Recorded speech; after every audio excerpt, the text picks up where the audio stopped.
Mula sa sinapupunan, ikaw ay inalagaan.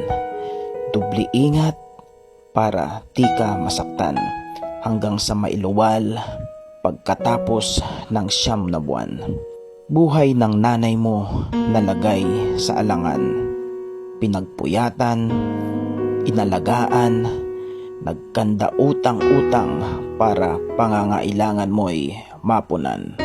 Ikaw ay ginabayan hanggang sa magkamuwang. Prinotektahan kahit sa lamok, ayaw mapadapuan. Ipinagtatanggol pag may kumalaban.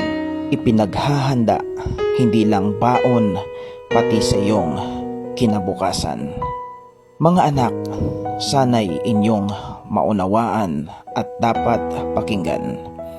Ito'y hindi hiling, bagkus kusang loob na dapat iyong iparamdam.